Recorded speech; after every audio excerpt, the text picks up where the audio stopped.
Assalamualaikum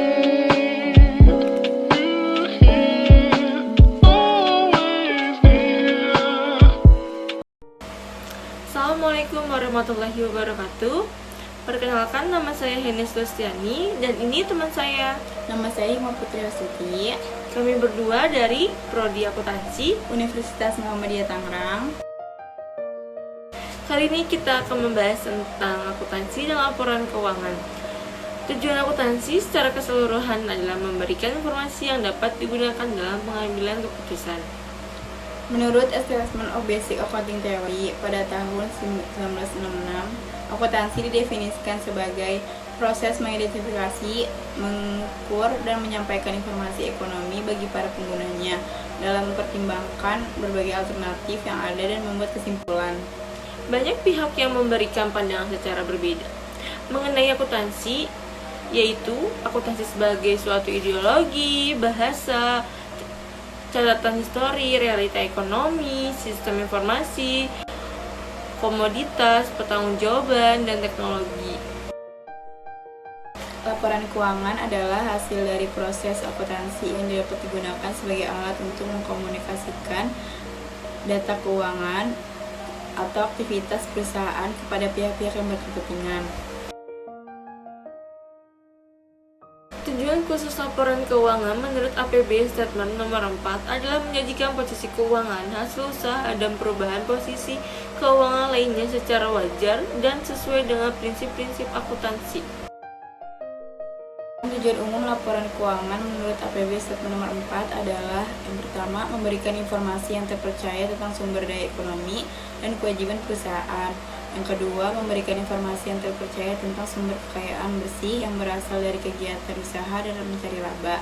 Yang ketiga, memungkinkan untuk menaksir potensi perusahaan dalam menghasilkan laba. Yang keempat, memberikan informasi yang diperlukan lainnya tentang perubahan aktiva dan kewajiban. Dan yang kelima, mengungkapkan informasi relevan lainnya yang dibutuhkan para pemakai laporan. Adapun para pengguna informasi akuntansi seperti yang telah disebutkan di atas, secara umum, akuntansi dapat didefinisikan sebagai sebuah sistem informasi yang memberikan para pengguna informasi akuntansi ini dikelompokkan ke dalam dua kategori, yaitu pemakaian internal dan pemakai eksternal. Ada 4 organisasi yang memiliki pengaruh besar dalam pengembangan standar akuntansi keuangan di Amerika, yaitu yang pertama, Securities and Exchange Commission, yang kedua, American Institute of Certified Public Accountant, yang ketiga, Financial Accounting Standard Board, yang keempat, Governmental Accounting Standard Board. Di Amerika, standar ini dinamakan sebagai prinsip-prinsip akuntansi yang berlaku umum. Standar ini diperlukan sebagai patokan dalam penyusunan laporan keuangan yang baku. Dengan adanya standar ini, pihak manajemen selaku pengelola dana dan aktivitas perusahaan dapat mencatat, mengiktisarkan, dan melaporkan seluruh hasil kegiatan operasional maupun finansial perusahaan secara baku atau yang secara standar diterima umum dan transparan.